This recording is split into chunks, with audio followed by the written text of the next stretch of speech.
पवित्र सोडी एक तीच भूमंडळी ज्यांचा आवडता देव अखंडित प्रेमभाव तीच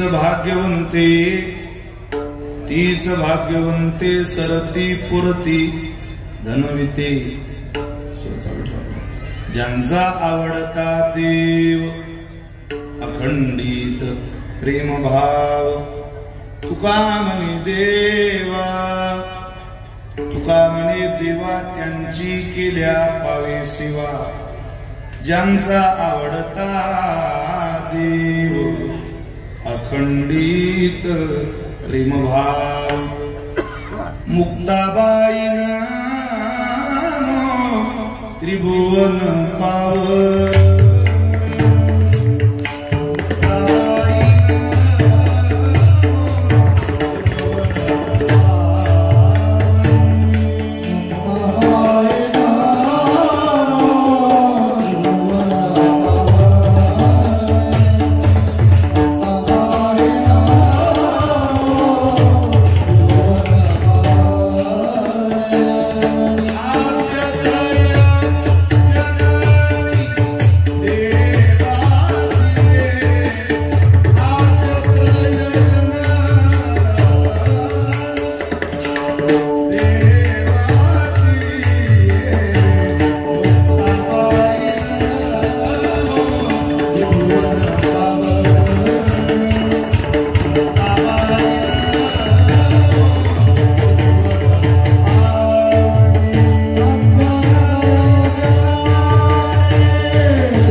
विलोकितो येन समाधिराजः वैराग्यवन्तं सुविचारयुक्तं नमामि जोगं शिरसा गुरुन्तं महिम्न पारन्ते परमविदुषो यद्य सदृशी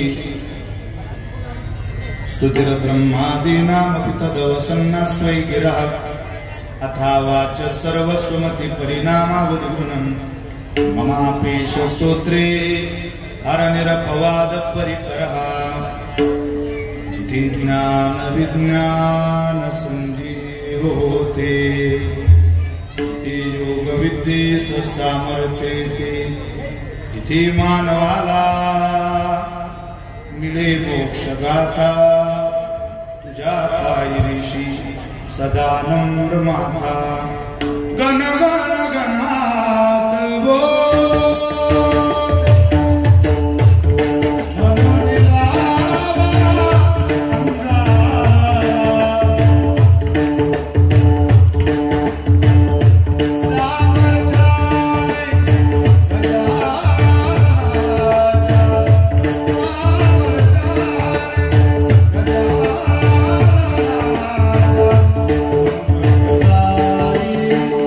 Yeah.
भेटी महाद्वार हरी भेटी पवित्र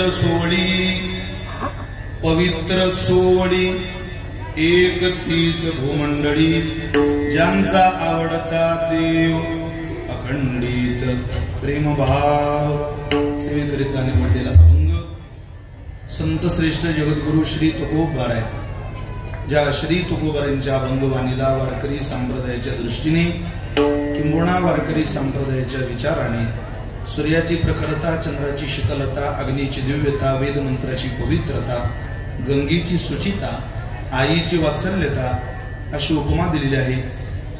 असे देवमान्य संत, संतमान्य संत, जगतमान्य संत, संत सम्राट विश्ववंद्य जगद्गुरु श्रीमंत श्री तुकाराम महाराज, श्री महाराजांचा अत्यंत गोड, अत्यंत प्रसिद्ध असलेला 4 चरणाचा संतांचं वर्णन लक्षणाच्या अंगानं करणारा अभंग सेवेकरता निवडला आहे। विठ्ठल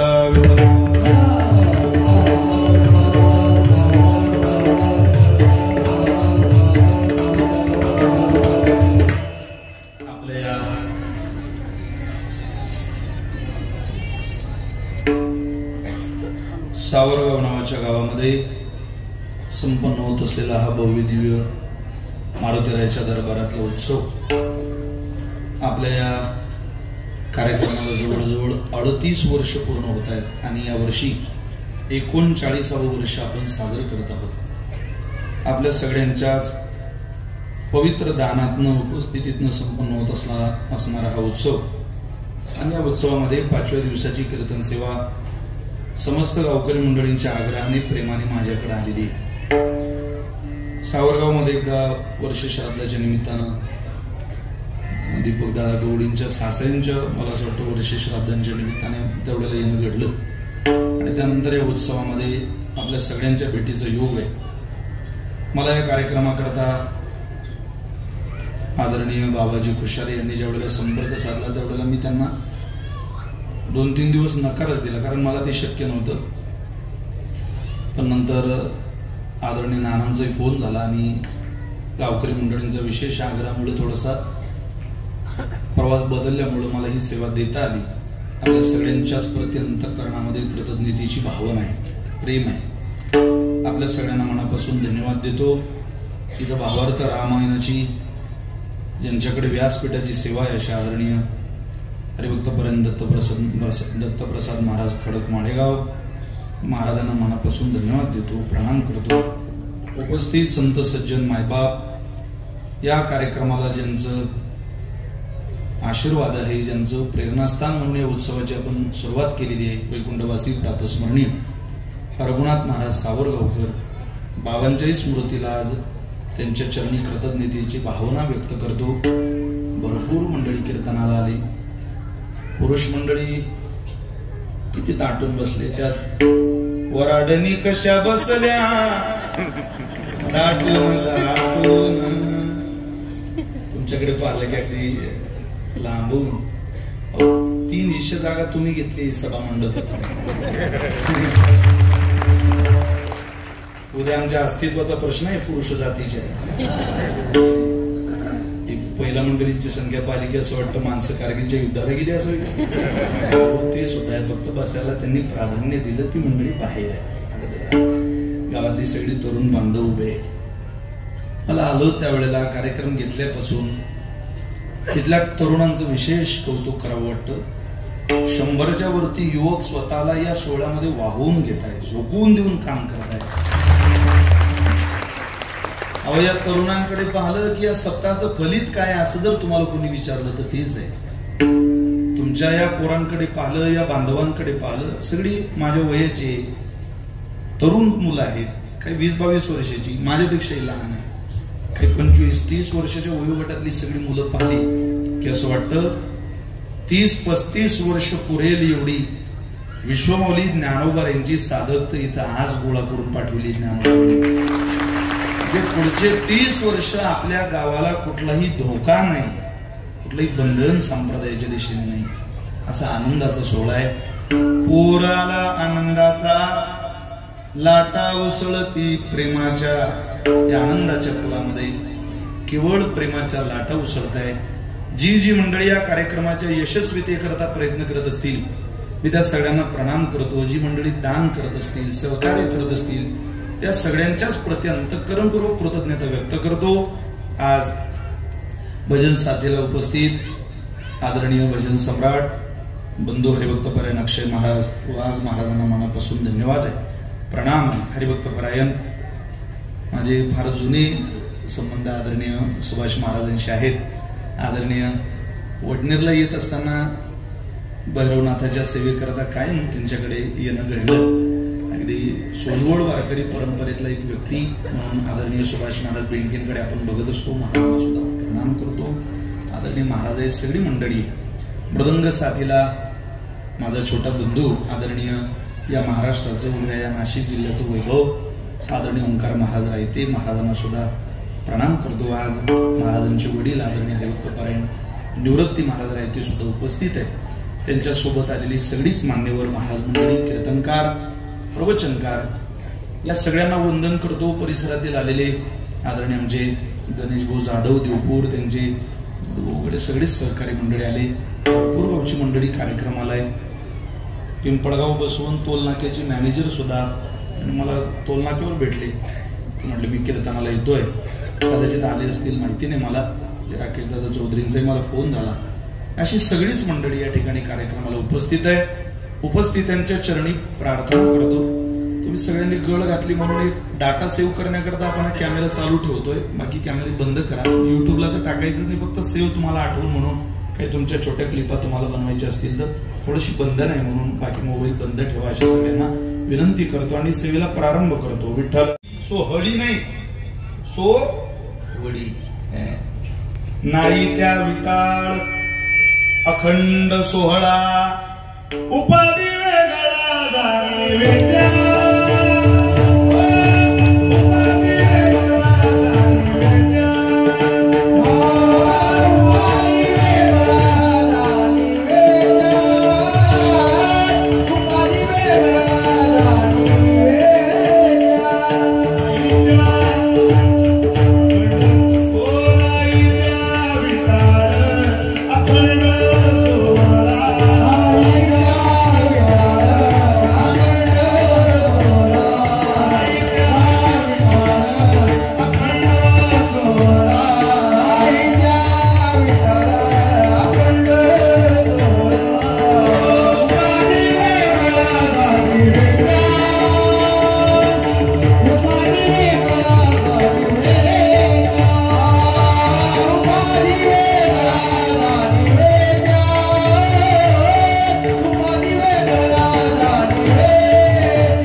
संत आहेत त्यांची इतकी पवित्रता जगाच्या पाठीवर कुठं पाहायला मिळत नाही.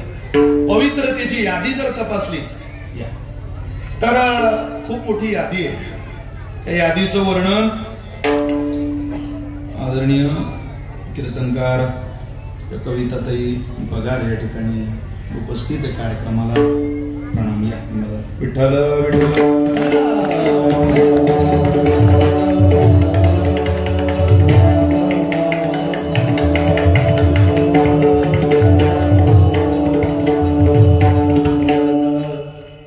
पवित्रतेची यादी बघा काय दिली आपल्या परंपरेत.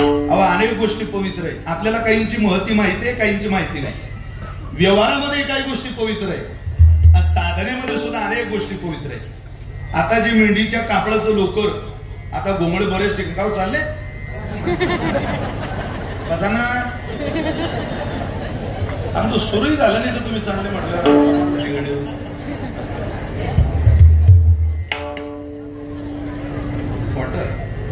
इथं व्यवस्था केली असते ना आपण. आता ते कुशाग्र बुद्धिमत्तेची पोर आहे महाराज, त्यांना ते मी सुरुवातीपासून पाहतोय चलबीचं त्या पोरांचं चालू असतं. त्यांचं वय सुद्धा आहे, ते बसत नाही. प्रचंड हुशार पोर.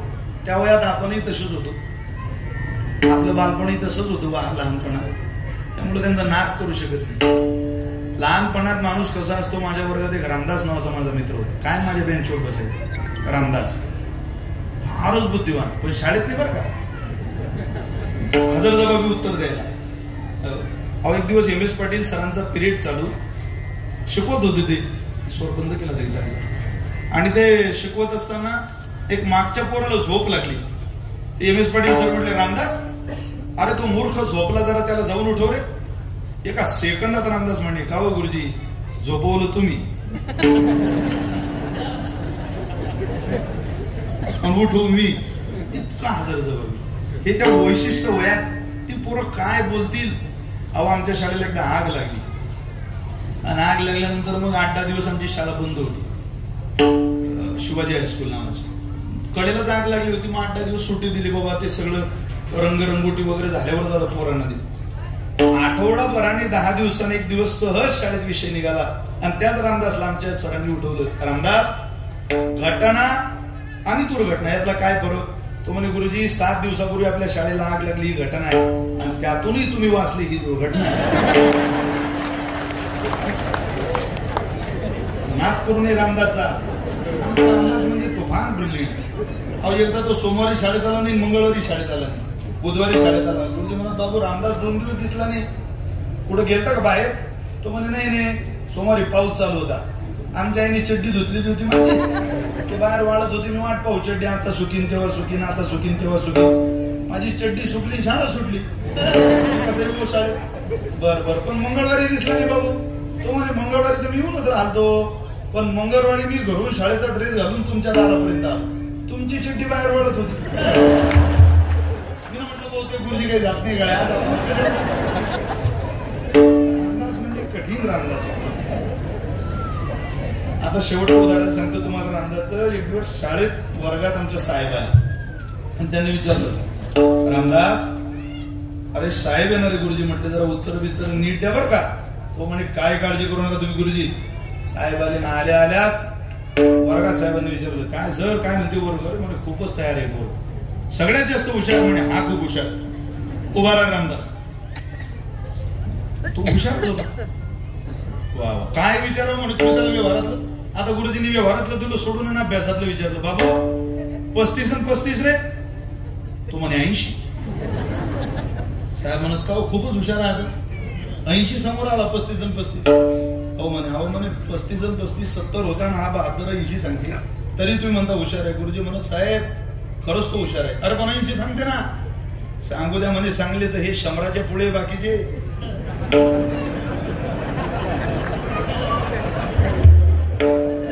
ज्यांना कळलं त्यांना मी धन्यवाद देतो. तुम्ही काळजी करू नका म्हणे, मी धाकधूक करून 70 लोकांना तो पुढच्या वर्ष आलो. असा तो रामदास. त्या वयामध्ये योग्यच वय असतं ते, तसं वागणं तसं बोलणं त्या वयाला त्यांचं मानवतं, शोभतं. चला बघा, आता त्यांचे चेहरे फ्रेश झाले. म्हणजे आवडीचा माल भेटला की पोरं एकदम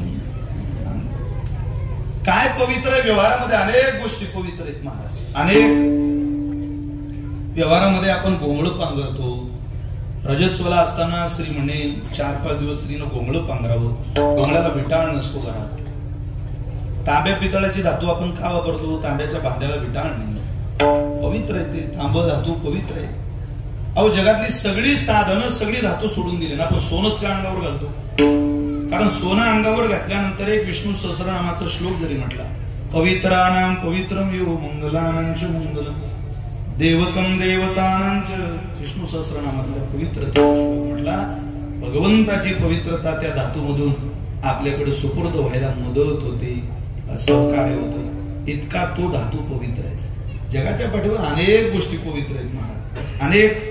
त्या पवित्रतेचं वर्णन होऊ शकत नाही आपल्याकडे. अहो एखाद्या वेळेला गायी चारणारा गोळी दादा दिसणं मंगल आहे, पवित्र मानलं जातं. मासे विकणारा कोळी दिसणं पवित्र आहे.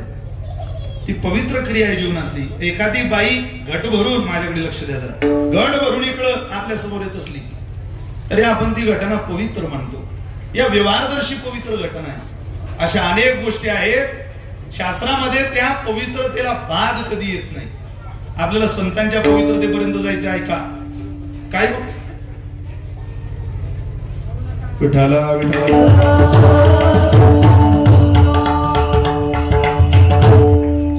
कासे पितांबर किंवा पांघरे पाटोळा, काय कासे सोनसळा पांगरे पाटोळा घननिळा सावळा बाह्यानो. हा जो कासे सोनं सळा वर्णन आहे ना, हे प्रेताच्या अंगावरचं कापड आहे सावरगावकर. प्रेताच्या अंगावरचं वस्त्र सुद्धा जगात पवित्र आहे. पाचवी वस्तू अशी आहे, काकविष्ठा समुद्भवात, कावळ्याची विष्ठा सुद्धा पवित्र आहे. विष्ठा कुठं पवित्र असते का? पण कावळ्याची विष्ठा पवित्र आहे. कशी पवित्र आहे? कावळ्याच्या पोटामध्ये पिंपळाची बी जावी आणि ती पिंपळाची बी तिथं उकडल्या जावी. जगात जेवढी पिंपळाची झाडं दिसताय ना, त्या पिंपळाच्या झाडाचा जन्माचा विचारच आपल्या धर्मशास्त्राने सांगितला. कोणतंही झाड सहज जन्माला येत असेल प्रक्रिया केल्याने, पण ही प्रक्रिया झाल्याशिवाय पिंपळाची बी कावळ्याच्या पोटात गेल्याशिवाय पिंपळाचं झाड जन्माला येत नाही.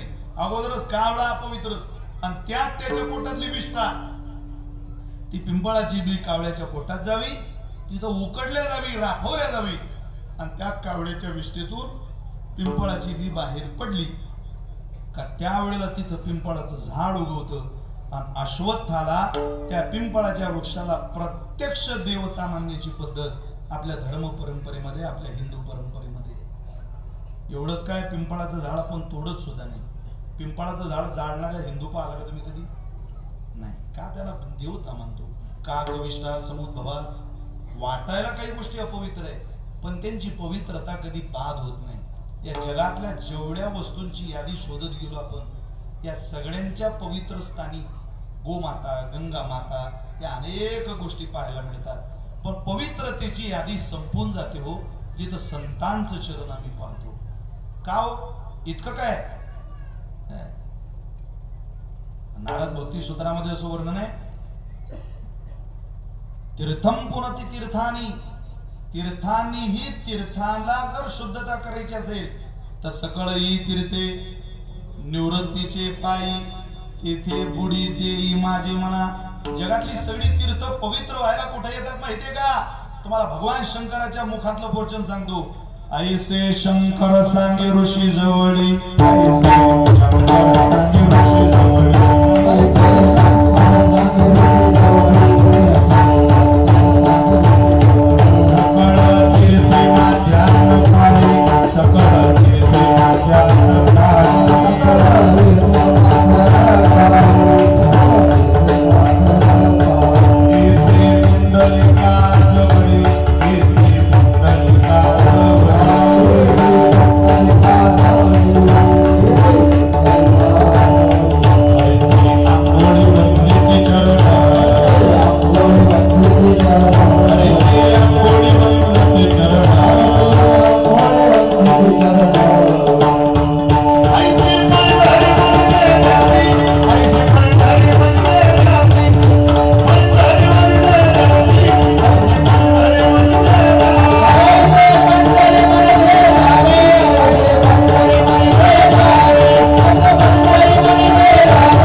संतांच्या चरणाची काय महती महाराज. मुक्ताबाईच्या चरणाचं काय वर्णन आहे.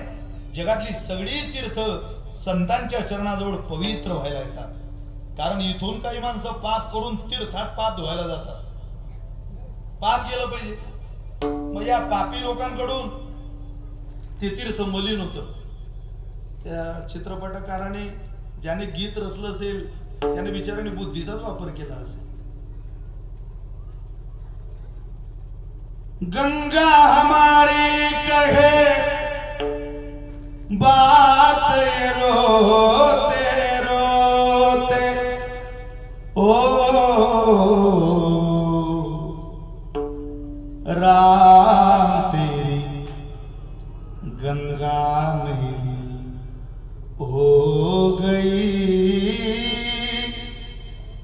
पापियों के पाप धोते धोते ओ राम तेरी गंगा मैली हो गई, पापियों के पाप धोते धोते। अरे जिचं नाव घेतलं की पवित्र होतो माणूस, या पाप्यांनी त्या गंगा मातेला सुद्धा सोडलं नाही, तिच्या जाऊन तिला मालिन्य येईल इतकं पाप बिघडले ब्रीद जनतेचे चरित्रे नासली सारी। तिचं वर्णन काय आणि करताय काय? काही माणसं तीर्थाला गेल्यावर पाप धुवून येईल असो मानून घरी येतात. माझं सांगणं आहे तुम्हाला, इथं केलेलं पाप तीर्थाला धुता येतं, पण तिथं केलेलं पाप जगाच्या पाठीवर कुठंच धुता येत नाही. लक्षात ठेवा. म्हणून काही पापी इथं तर पाप करताच आहे, पण तिथं जाऊन सुद्धा पुण्य करून घरी येत नाही, तिथंही पाप करतात, तिथेही लोकांना त्रास देतात. काय करणार? जीवन पवित्र व्हावशी सदिच्छा असेल तर आता आपलं जीवन एकच व्यक्ती एकच चरण सोजवळ करू शकतात, ती म्हणजे संत. का गंगा मातेपेक्षाही पवित्र आहे? माझ्याकडे प्रमाण आहे. गंगेहूनी थोर साधू सुचिष्मंत, गंगेहूनी थोर साधू सुचिष्मंत, गंगेहूनी थोर साधू सुचिष्मंत, साधू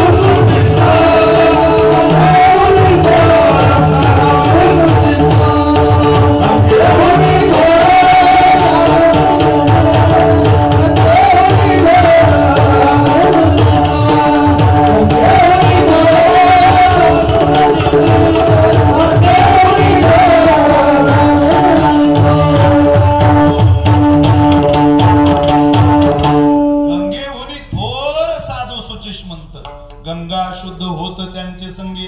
काय प्रमाण आहे महाराज. अहो गंगेपेक्षाही माझ्या ज्ञानोबरांचं, माझ्या मुक्ताबाईचं, माझ्या विश्वगुरु निवृत्तीनाथाचं चरण पवित्र आहे. म्हणून कोण्याही पवित्रतेचं वर्णन संत करत नाही. जी पवित्रता जगदोद्धारा करता उपयोगाला आली त्या पवित्रतेचं वर्णन केलं. तुकोबारे म्हटले, या जगाच्या पाठीवर तुम्हाला पवित्र म्हणून काही अभ्यासायचं असेल तर तुम्ही संतांच्या दिशेनं तुमच्या आयुष्याचा प्रवास न्यावा. जर तो नेला, काहीतरी फल अपेक्षा असेल म्हणूनच माणूस परमार्थ करतो ना. फल स्वच्छ आनंदी समाधानाचं हवं असेल तर त्याच्याकरता प्रयत्न स्वच्छ लागतात. अपेक्षा खूप मोठी आहे फळाची आणि प्रयत्न नाही. आता 10वीचे पेपर चालू आहे, निकालाची अपेक्षा कोण करावी? ज्यानं चांगले पेपर लिहिले त्यानं. ज्यानं पेपरच्या दिवशी ज्याला सांगावं लागतं बाबू हिंदी आहे बरं आज, आधीच ठीक. ज्याला सकाळी सांगावं लागतं आज हिंदी आहे त्यांना अपेक्षा करावी का? अहो निकालाच्या दिवशी आमच्या गावचे पोरग म्हणे आज माझा रिझल्ट आहे. अरे वा बाळा, वर्षभर बापा तुला किती अभ्यास केला रे. 1 मिनिट मोबाईल ठेवला नाही बापा खाली. कायम जिन्यात कायम जिन्यात कायम जिन्यात नुसता जिन्यातच बसत होता. माझ्या पोरा इतका अभ्यास